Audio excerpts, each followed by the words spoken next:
بسم اللہ والحمد للہ والصلاة والسلام علی رسول اللہ اما بعد۔ اربعین نووی کی حدیث نمبر 11 عن ابی محمد الحسن بن علی ابن ابی طالب سبط رسول اللہ صلی اللہ علیہ وسلم وریحانته رضی اللہ عنہما قال حفظت من رسول اللہ صلی اللہ علیہ وسلم دع ما یریبک الی ما لا یریبک، رواہ الترمذی والنسائی وقال الترمذی حدیث حسن صحیح۔ سب سے پہلے تو اس حدیث کا راوی جس نے اس حدیث کو روایت کیا ہے وہ کون ہے؟ حسن ابن علی رضی اللہ تعالیٰ عنہ، حضرت علی کے بیٹے حسن جو ان کے بڑے بیٹے تھے۔ اور آپ صلی اللہ علیہ وسلم سے کیا رشتہ ان کا؟ آپ صلی اللہ علیہ وسلم کے نواسے ہیں۔ آپ کی بیٹی حضرت فاطمہ رضی اللہ تعالیٰ عنہ ان کے بیٹے ہیں، اور حضرت حسن ابن علی رضی اللہ تعالیٰ عنہ یعنی چھوٹے بچے ہی تھے جب فوت ہو گیا آپ صلی اللہ علیہ وسلم، لیکن پھر بھی انہوں نے آپ سے کئی ایک حدیثیں سیکھی اور سنی، تو یہ حدیث بھی انہی میں سے ہے۔ یہ حدیث بھی انہی حدیثوں میں سے ہے کہ جو حضرت حسن رضی اللہ تعالیٰ عنہ نے آپ سے سیکھی اور سنی۔ یعنی ویسے اگر آپ سے پوچھا جائے آپ صلی اللہ علیہ وسلم کے فوت ہونے تک ان کی عمر کتنی ہوگی؟ 6 سال تھی، یقینی بات ہے، ہاں تقریباً اس کے قریب، کیونکہ حضرت علی یا آپ کی بیٹی حضرت فاطمہ کی شادی ہوئی ہے ہجرت کے بعد، مدینہ آنے کے بھی تقریباً دوسرے سال اس وقت ان کی شادی ہوتی ہے، اور شادی کے بعد ظاہر بات سال ڈیڑھ سال بعد جس طرح بھی اللہ تعالیٰ کی حکمت سے اللہ کے ارادے سے حضرت حسن پیدا ہوتے ہیں، اور آپ صلی اللہ علیہ وسلم مدینہ میں 10 سال رہے، سمجھے نا، تو اس سے اندازہ لگایا جا سکتا ہے کہ 6-7 سال کے تھے حضرت حسن جب آپ صلی اللہ علیہ وسلم فوت ہوئے۔ اور اس سے ہمیں ایک بہت بڑا سبق ملتا ہے، وہ کیا ہے کہ آپ صلی اللہ علیہ وسلم کے زمانے میں بچوں کی تربیت کیا تھی۔ یعنی اتنے چھوٹے بچے کا اس طرح کی حدیثوں کو یاد کر لینا، اور ایک نہیں بلکہ ان کی بہت سی حدیثیں، 10 حدیثیں ان کی، ان حدیثوں کو یاد کرنا اور روایت کرنا رسول کریم صلی اللہ علیہ وسلم سے کس بات کی دلیل ہے کہ اس وقت بچوں کی تربیت کیا تھی، کس انداز سے علم سیکھتے اور اس کو آگے بلکہ سکھاتے بھی۔ آج کل ہمارے بچوں کو 6-7 سال کے بچے کو وہ چھوٹی سی صورت بھی یاد نہیں ہوگی، اس کا بھی پتہ ہوگا۔ تو علی کل حال اس میں سبق ملتا ہے کہ بچوں کی تربیت کس انداز سے ہونی چاہیے۔ اور یہ آپ صلی اللہ علیہ وسلم کے نواسے حضرت حسن بن علی، ان کے بارے میں آپ فرماتے ہیں ان ابنی ھذا سید، کہ یہ میرا بیٹا سردار ہے، اور واقعی جنت کے نوجوانوں کے سردار ہوں گے وہ اور ان کے بھائی حسین رضی اللہ تعالیٰ عنہ دونوں۔ اور مزید ان کے بارے میں آپ فرماتے ہیں کہ اللہ تعالیٰ میرے اس بیٹے یعنی اس نواسے کے ذریعے سے مسلمانوں کے 2 بڑے گروہوں کے درمیان صلح کروائے گا۔ وہ کون سی صلح ہے؟ کون سی صلح ہو سکتی ہے؟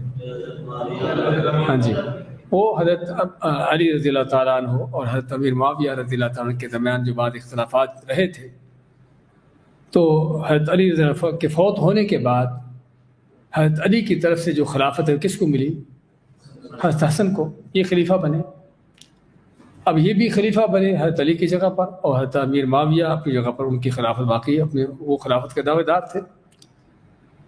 تو حضرت حسن نے دیکھا کہ اس طرح سے مسلمانوں کو 2 گروہوں کے اندر، جماعتوں کے اندر بانٹے رکھنا یہ کوئی اچھی چیز نہیں ہے، صحیح نہیں ہے۔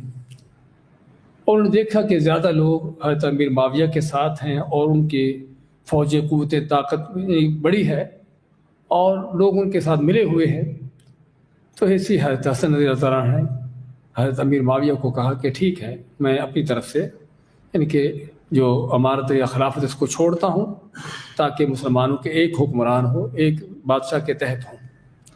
اور حقیقت میں بہت بڑا عظیم کام تھا، کیونکہ اسلام چاہتا ہے کہ سارے مسلمان ایک پلیٹ فارم پر جمع ہوں، ایک جھنڈے کے نیچے ہوں اور ایک حکمران کے تحت ہوں۔ الگ الگ یعنی کہ ملکوں میں تقسیم ہونا، الگ الگ حکومتیں، اسلام ان چیزوں کی اجازت نہیں دیتا، حقیقت بات یہ ہے۔ تو اس لیے آپ نے پہلے سے پیشین گوئی کی تھی کہ اللہ تعالیٰ میرے اس بیٹے کے ذریعے سے مسلمانوں کے دو گروہوں کے درمیان صلح کروائے گا، اور یہ ان کے بہت بڑا کارنامہ تھا۔ اچھا، حضرت حسن رضی اللہ تعالیٰ عنہ کے بارے میں ہمیں کچھ زیادہ سننے کو نہیں ملتا، اور ان کے بھائی حسین، ان کے بارے میں آپ سنتے ہو کہ کیا طوفان کھڑے ہوتے ہیں۔ اس کی وجہ کیا ہو سکتی ہے؟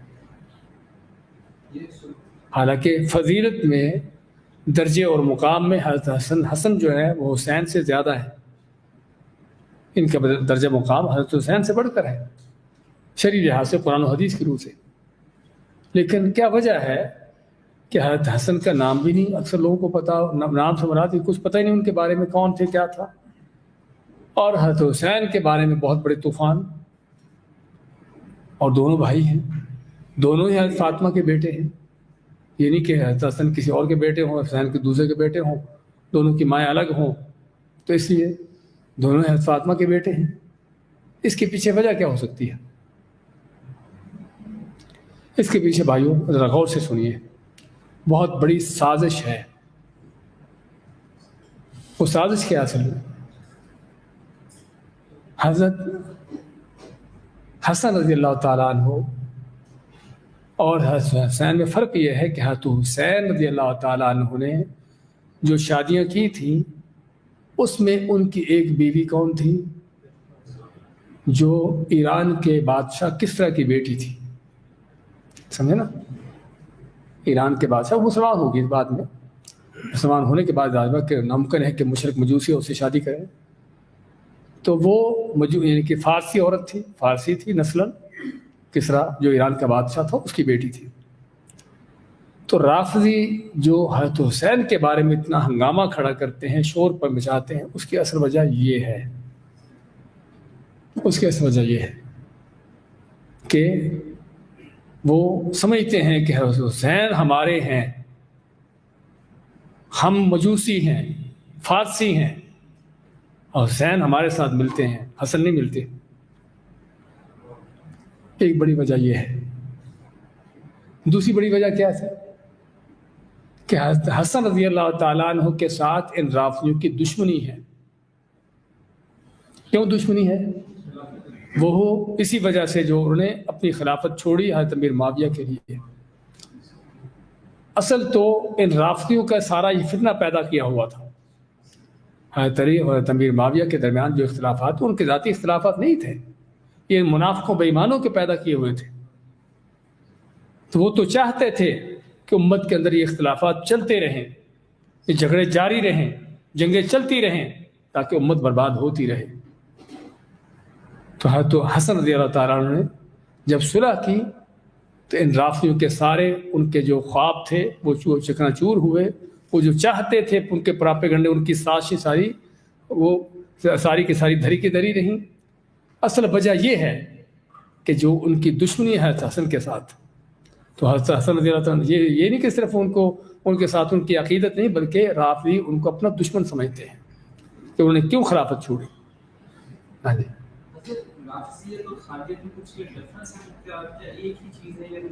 اصل فرق تو ہے ان کے عقیدوں کے اندر کسی حد تک، لیکن مقصد ان کا ایک ہے۔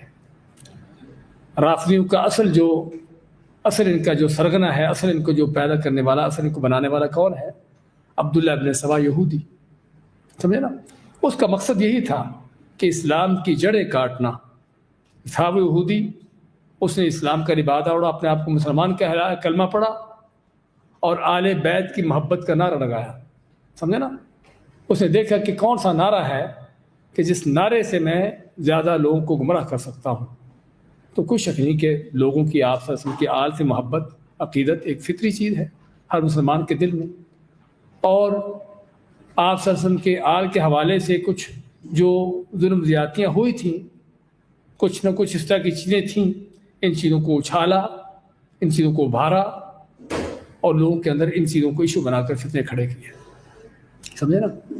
تو اس لیے میں بتانا چاہتا ہوں کہ کیا وجہ ہے کہ دونوں بھائی ہیں، ایک ماں باپ کے بیٹے ہیں، ایک ماں باپ کی اولاد ہے، دونوں کے باپ حضرت علی، دونوں ان کی والدہ فاطمہ ہے، پھر بھی کیا وجہ ہے کہ ایک کے لیے اتنے بڑے ہنگامے ان کے لیے ماتم اور پیٹنا اور چیخنا چلانا 1400 سال سے، اور دوسرے کا نام بھی نہیں سنتے. نام سننا تو دور بلکہ اس کو اپنا دشمن سمجھتے ہیں. وجہ اس کے پیچھے یہ ہے کہ یہ جو ان کی خباثت تھی امت کے اندر جھگڑے اختلاف پیدا کرنے کی، حضرت حسن رضی اللہ تعالیٰ عنہ نے اس چیز کو ختم کیا. اصل بات یہ ہے. اور دوسرا جو سمجھتے ہیں کہ حضرت حسین ہم سے ہیں کیونکہ انہوں نے فارسی عورت سے شادی نکاح کیا تھا، اس وجہ سے ان کو اپنا سمجھتے ہیں، حالانکہ وہ ان کے حضرت حسن رضی اللہ تعالیٰ ان لوگوں سے بری ہیں، ان کی خباثتوں سے. حضرت حسین رضی اللہ ان کی خباثتوں سے بری ہیں. خیر یہ بات ہوئی تھی ان کے اسراوی کے بارے میں. تو حدیث کیا ہے؟ کہتے ہیں حفظت من رسول اللہ صلی اللہ علیہ وسلم. دیکھیے میں جو بات کر رہا تھا کہ صحابہ اکرام کے بچوں کی تربیت، کہتے کہ میں نے رسول اکرم صلی اللہ علیہ وسلم سے جو چیزیں میں نے یاد کی، حفظ کی، اس میں ایک یہ بھی یاد کیا. کیا یاد کیا؟ دع ما یریبک الی ما لا یریبک. ایسی چیز چھوڑو جس میں تم کو شک شبہ ہو، اور وہ چیز کرو جس میں تم کو شک شبہ نہ ہو. یہ بھائیو اسلام کا بہت بڑا رول ہے. رول یہ کوئی عام حدیث نہیں ہے. الفاظ چند ایک ہیں، لیکن ان چند الفاظ کے اندر اسلام کا بہت بڑا قاعدہ کلیہ، بہت بڑا رول اس میں بیان کیا گیا ہے. اور یہ آپ صلی اللہ علیہ وسلم کی اس حدیث کے مطابق ہے جس میں آپ ماتے ہیں اعطیت جوامع الکلم، کہ اللہ نے مجھے جامع ترین کلمات نوازے ہیں. جامع ترین کلمات نوازے کا معنی کہ آپ کے چند الفاظ ہوتے ہیں لیکن ان چند الفاظ کے اندر ایک بہت بڑا موضوع سمٹا ہوتا ہے. یعنی چند، اب دیکھیں دع ما یریب آدھی سطر سے بھی کم ہے، چند الفاظ صرف، لیکن ان چند الفاظ کے اندر اسلام کا بہت بڑا رول بیان ہوا ہے. اور یہ آپ صلی اللہ علیہ وسلم کی خصوصیات میں سے، اللہ تعالیٰ کی آپ کو جو دی ہوئی نعمتیں ان میں سے تھا کہ چند الفاظ کے اندر بہت بڑے معنی بیان کر دینا. تو رول اس میں کیا ہے کہ انسان کا دنیا میں اس زندگی میں رہتے ہوئے قدم قدم پر ایسے اس کے معاملات اس کو آتے ہیں کہ جس میں شک و شبہات ہوتے ہیں، عقیدے کے لحاظ سے، عبادت کے لحاظ سے، معاملات کے لحاظ سے، خرید و فروخت کے لحاظ سے، لوگوں کے ساتھ ڈیل کے حوالے، طرح طرح کی چیزوں کے اندر کہ آدمی کو ایسی چیزیں پیش آتی ہیں کہ جس میں شک و شبہات ہوتے ہیں. اب اس معاملے میں ہمیں کیا حکم دیا گیا ہے کہ اس شک و شبہات میں کیا ہمیں کرنا چاہیے؟ شکوک و شبہات کا حل کیا ہے؟ اس کا حل آپ یہ فرماتے ہیں کہ جس میں شک شبہ ہو اس کو چھوڑو، اور وہ چیز کرو جس میں شک شبہ نہ ہو. جس میں شک شبہ نہ ہو وہ چیز کرو. ہاں اس کی مثال، نماز پڑھتے ہوئے آپ کو شک ہو گیا کہ آپ نے 3 رکعتیں پڑھی ہیں کہ 4 پڑھی ہیں. ہاں تو شک کس میں ہے؟ 4 میں. یقین کس پر ہے؟ 3 میں. 3 پر آپ کو یقین ہے، 3 پڑھی ہے، چوتھی میں آپ کو شک ہے. اس حدیث کو سامنے رکھیں تو کیا کریں؟ چوتھی کو چھوڑو، ان کو 3 شمار کرو اور ایک اور پڑھ لو، آپ کا مسئلہ حل ہو گیا. سمجھے نا؟ آپ نے طواف کیا تو آپ کے کتنے چکر ہوتے ہیں؟ 7. اور آپ کو شک پڑ گیا کہ 7 چکر لگائے ہیں کہ 6 لگائے ہیں. ہاں اس حدیث کو، اس قاعدے کلیے کو سامنے رکھیے تو کیا کریں گے؟ اس کو 6 شمار کرو جس پر آپ کا یقین ہے، ایک اور لگا لو، ایک اور لگا لو. سمجھے نا؟ آپ کا شک دور ہو جائے گا، آپ کا شک دور ہو جائے گا. تو اسی طرح سے، اور آپ کو شک ہوا، آپ کے پاس 2 پانی پڑا ہوئے، 2 برتنوں میں پانی ہے، ہاں جی، اس برتن کا پانی کے بارے میں آپ کو شک ہے کہ پتہ نہیں کیسا ہے، یا آپ کھلے پانی کو لے لیں. اس پانی کے بارے میں آپ کو شک ہے کہ پتہ نہیں، یعنی کہ پاک ہے کہ ناپاک ہے. ایسی شک نہیں، شک کی کوئی بنیاد ہو، ورنہ اچھا یہاں پر ایک بات اور سمجھتے جائیے، ایک ہے شک اور ایک ہے وسوسہ، وہم. دونوں میں کیا فرق ہے؟ وسوسہ وہم شیطان کی طرف سے بے بنیاد ایسے ہی شیطان ڈالتا رہتا ہے، پتہ نہیں یہ بھی کیسے، پتہ نہیں یہ کیسے. یہ بیماری ہے، یہ بیماری ہے، اور یہ شیطان کا پروپیگنڈا ہے، شیطان کی سازش ہے آپ کو پریشان کرنے کی، آپ کی عبادت خراب کرنے کی. سمجھے نا؟ اس لیے وسوسوں میں نہ پڑیں، اور ہمیں وسوسوں سے بچنے کی تعلیم بھی دی گئی ہے. کیسے؟ سورۃ الناس پڑھیے، الذی یوسوس فی صدور الناس. شیطان کا کام یہ ہے کہ ہر کام میں وسوسے، اور یہ بہت بڑی بیماری ہے، بہت بڑی مصیبت ہے۔ مجھے ایسے کیس میرے سامنے آئے ہیں بعض لوگوں کے کہ 8 گھنٹے بیچاروں کا غسل نہیں ہوتا، 2 گھنٹے تک ان کا وضو نہیں ہوتا، 2 گھنٹے وضو کر رہے ہیں، 8 گھنٹے غسل کر رہے ہیں، اور گھنٹوں ان کی ایک نماز نہیں ہوتی۔ یہ کیا ہے؟ یہ شیطان کے وسوسے، وہم ہے، بہت بڑی بیماری ہے کہ جس سے انسان کو بچنے کی ضرورت ہے۔ اللہ تعالیٰ سے دعا بھی کرنا اور شیطان کے وسوسوں سے اپنے آپ کو بچانا، نکالنا، ورنہ یہ بہت بڑی نقصان دہ چیز ہے۔ اور شیطان یہی چاہتا ہے انسان سے کہ انسان ان چیزوں کے اندر پڑھ کے، وسوسوں کے اندر پڑھ کے، اور اس کی عبادت خراب ہو، یہ پریشان ہو، اس کا وقت ضائع ہو، چاہتا ہے شیطان یہ۔ اور بعض لوگ واقعی شیطان کے ساتھ چل پڑتے اس چیز کے اندر۔ اس لیے وسوسہ اور وہم اور چیز ہے، لیکن شک ہو جانا دوسری چیز ہے۔ شک ہو جانے کا معنی ہوتا ہے کہ آدمی شک ہوا ہے، لیکن اس شک کے پیچھے کوئی نہ کوئی وجہ ہے، کوئی بنیاد ہوتی ہے، جبکہ وسوسہ وہم بغیر کسی بنیاد کے ایسے ہی۔ تو اس لیے وسوسوں وہموں کو دل سے جھٹکنے کی، نکالنے کی ضرورت ہے۔ لیکن جو شک ہے اس میں پھر دیکھا جائے گا کہ اس شک کا علاج کیا ہے، اس شک کا حل کیا ہے۔ اس میں آپ کو جو مثال دے رہا تھا کہ 2 برتنوں میں پانی ہے، اس پانی کے بارے میں آپ کو شک ہوا ہے یا کسی نے بتایا ہے کہ یہ پانی یعنی کہ یقینی طور پر پاک نہیں ہے، اس کے پاک ہونے میں شک ہے۔ ہاں، یہ بوتل آپ دیکھ رہے ہیں بند ہے، اس کے ناپاک ہونے کا کوئی شک نہیں ہے، یہ پاک ہے۔ تو اس قاعدے کلیہ کی روح سے کیا کریں گے کہ اس کو استعمال کریں جس میں شک نہیں ہے، اس کو چھوڑ دیں جس میں شک ہے، سمجھے نا؟ اور یہ چیزیں ہوتی ہیں ہمارے ساتھ، پانی ہے، کپڑا ہے، استعمال کرنا نماز کے لیے۔ ہاں، بعض اوقات کسی کپڑے کے بارے میں آپ کو ہوتا ہے کہ اس میں کوئی ناپاکی، کپڑے میں ناپاکی لگی تھی، شک ہے اس میں، تو کیا ہے، اس کپڑے کو چھوڑ دیں جس میں شک ہے، وہ کپڑا استعمال کریں جس میں شک نہیں ہے۔ اچھا، بعض اوقات شک ہوتا ہے کچھ چیز کرنے کے بعد، آپ نے وضو کیا مغرب کے ٹائم، اب عشاء کی نماز پڑھتے ہوئے آپ کو شک ہے کہ آپ کا وضو باقی ہے یا ٹوٹ گیا ہے۔ ہاں، یہاں پر کیا کہہ رکھ لیا ہے اسی حدیث کی روح سے کر لینا چاہیے۔ بھئی یقینی بات کون سی ہے؟ وضو کرنا آپ کا، آپ نے وضو کیا ہوا ہے، یہ یقین ہے۔ شک کس میں ہوا ہے؟ وضو ٹوٹنے میں۔ اس لیے اگر آپ کے پاس وضو ٹوٹنے کی کوئی واضح دلیل نہیں ہے تو اس کا مطلب آپ کا وضو باقی ہے۔ دیکھیے اس طرح کی چیزوں کو سمجھنے میں انسان کتنا، اس کی زندگی آسان ہو جاتی ہے، معاملات کتنے آسان ہو جاتے ہیں۔ کہ اصل یہ ہے کہ آپ کا وضو باقی ہے، آپ مسجد میں بیٹھے ہیں، فرض کرو کہیں بیٹھے رہے، وضو ٹوٹنے کی آپ کو کچھ چیز یاد نہیں آتی کہ واش روم گئے ہوں، وضو ٹوٹا ہو، کس طرح کا معاملہ ہو، پھر وضو باقی ہے، کیونکہ وضو آپ نے کیا ہے، یقین ہے۔ وضو ٹوٹنے پر شک ہے تو اس کا مطلب آپ یقین پر عمل کرتے ہوئے، اس کا معنی کیا ہے کہ وضو آپ کا باقی ہے، آپ کو وضو کرنے کی ضرورت نہیں ہے۔ آپ واش روم گئے، آپ کو یقین ہے کہ آپ واش روم گئے تھے، اب اس کے بعد آپ نے وضو کیا ہے نہیں کیا، اس میں شک ہے۔ ہاں، یہاں پر معاملہ الٹا، یہاں پر کیا ہے؟ ہاں، یہاں پر یقین یہ ہے کہ وضو ٹوٹا ہوا ہے، وضو دوبارہ کرنے میں شک ہے کہ کیا ہے کہ نہیں کیا، اس کا مطلب کہ وضو نہیں ہے، یہاں پر وضو کرنا ہوگا، یہاں پر وضو کرنا ہوگا۔ اور اس طرح سے عبادات کے اندر طرح طرح کے معاملات، اس طرح کی چیزیں۔ اچھا، عبادت کے حوالے سے ایک اور چیز سمجھتے جائیے کہ بعض اوقات شک ہوتا ہے عبادت کے دوران یا اس کے فوراً بعد، شک ہوتا ہے نماز پڑھتے ہوئے کہ پتہ 3 رکعتیں پڑھی، 4 پڑھی ہیں، نماز میں 1 سجدہ کیا ہے کہ 2 کیے ہیں۔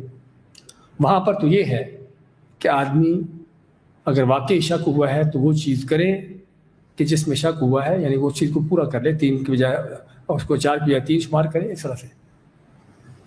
اور بعض اوقات ہوتا ہے آپ عبادت کر چکے، نماز پڑھ چکے، اس کے کافی دیر بعد شیطان نے دل میں ڈالا کہ تیری نماز تو نے تین رکعتیں پڑھی تھی، تو نے تو پتہ نہیں سجدے پورے نہیں کیے، تو ایک سجدہ کیا کسی رکعت میں۔ اب یہ شخص جو ہے، وضو کیا آپ نے، وضو کرنے کے بعد نماز کے لیے کھڑے ہو گئے، پھر شیطان نے دل میں ڈالا کہ تو نے سر کا مسح کیا کہ نہیں کیا۔ اب باقی آلات تو دیکھ لیں کہ دھلے، شاید پتہ چل جائے گا آپ کو، لیکن سر کے مسح کا پتہ نہیں چلے گا نا۔ تو شیطان ایسے وسوسے ڈالتا ہے جس میں انسان واقعی الجھ جائے۔ تو اب شیطان، اب آپ نماز کے جب کھڑے ہو گئے تو شیطان نے وسوسہ ڈالا کہ تو نے پتہ سر کا مسح کیا کہ نہیں کیا۔ اب کیا کریں گے؟ یہاں پر ایک قاعدہ کلیہ اس حدیث کی روح سے ہی، وہ یہ ہے کہ جب آپ نے ایک عبادت کر لی، وضو کر لیا، نماز فارغ ہو گئے پڑھ کے، اس کے بعد شیطان کو اس طرح کے وسوسے ڈالتا ہے تو ان وسوسے شیطان کو دے دو کہ تم لے کر اپنے گھر جاؤ، سمجھے نا، مجھے ان کی ضرورت نہیں ہے۔ یعنی ان وسوسوں کو دل دماغ سے نکال دو۔ آپ نے عبادت کر لی، اصل یہ ہے کہ پوری کر لی ہے، بس اس کے دوبارہ اس کی طرف مڑ کے نہ دیکھیں کہ کیا ہوا کیا نہیں ہوا، سمجھے نا، کیا کیا اور کیا نہیں کیا۔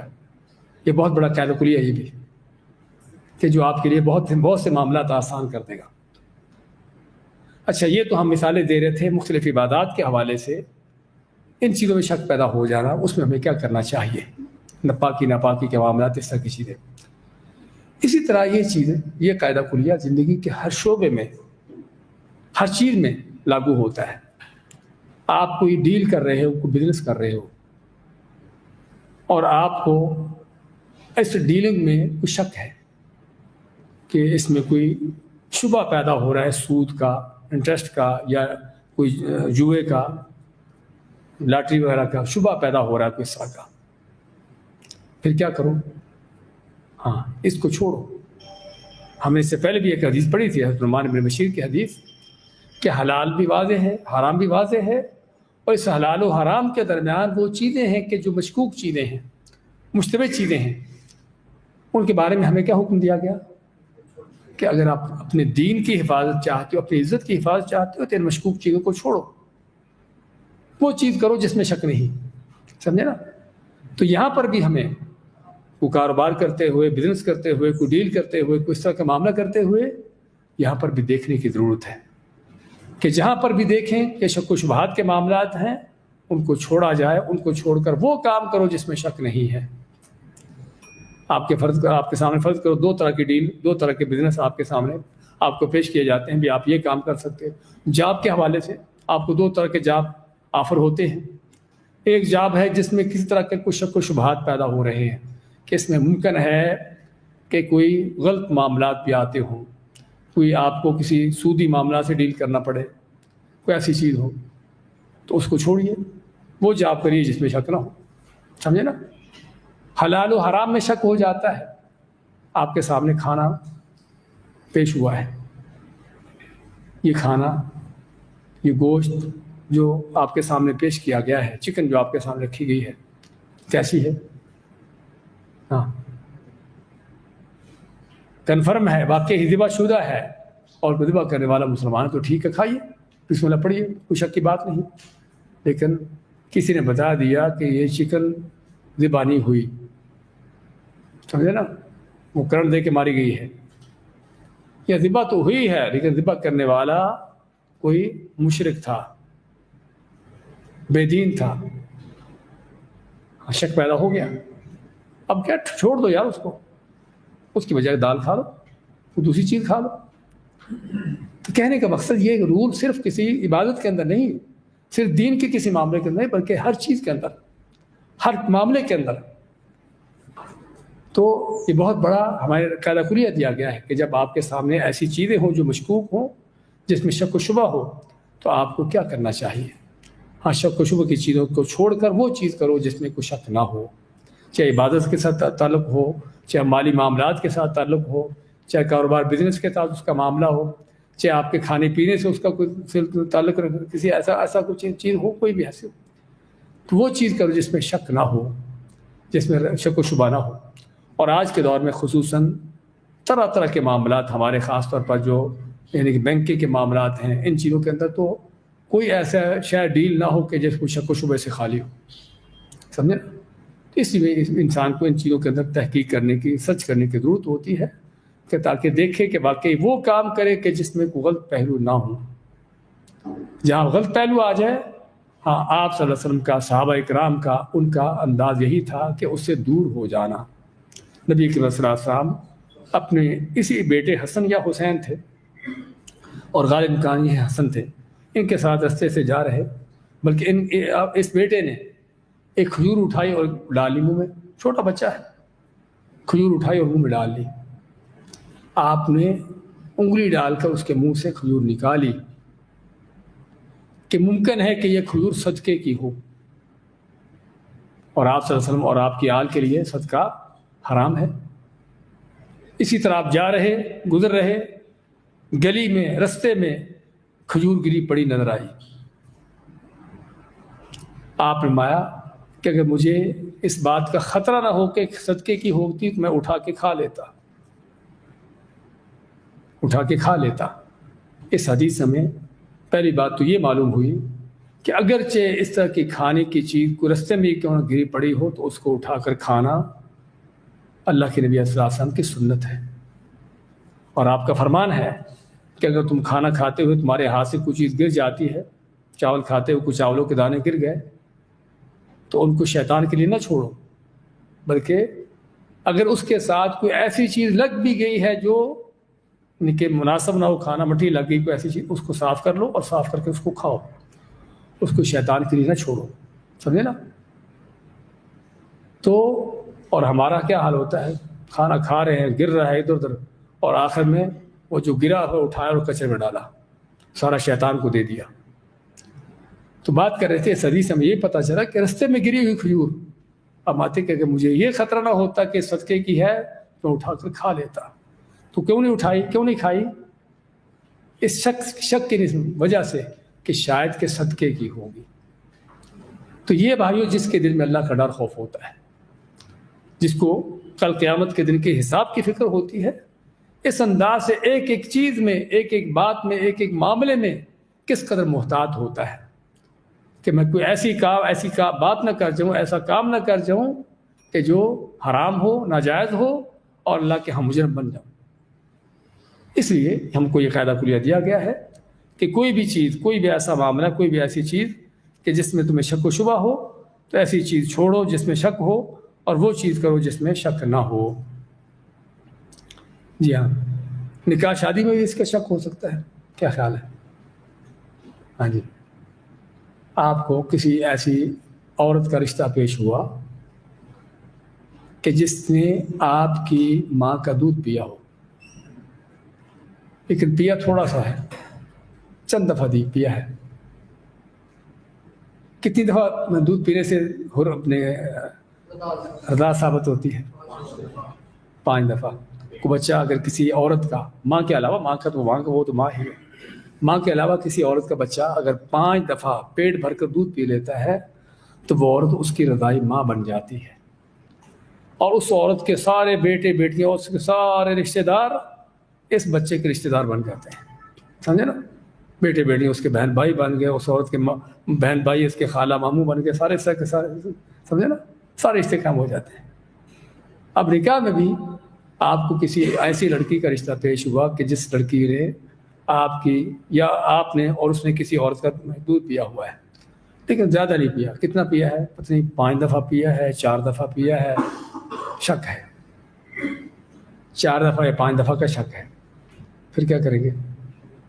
پھر چھوڑنا چاہیے، کیونکہ 5 دفعہ اگر ہو گیا تو پھر وہ حرام ہو گئی۔ اگر 4 دفعہ کا کنفرم پھر مشکل نہیں، 3 دفعہ کنفرم مشکل نہیں، لیکن 5 دفعہ میں شک ہو گیا تو اس کو بھی چھوڑنا ہوگا۔ اسی آپ کو کہے کہ یہ حدیث ہر میدان میں ہے، ہر فیلڈ میں ہے، ہر میدان میں اس کی آپ کو ضرورت پڑتی ہے۔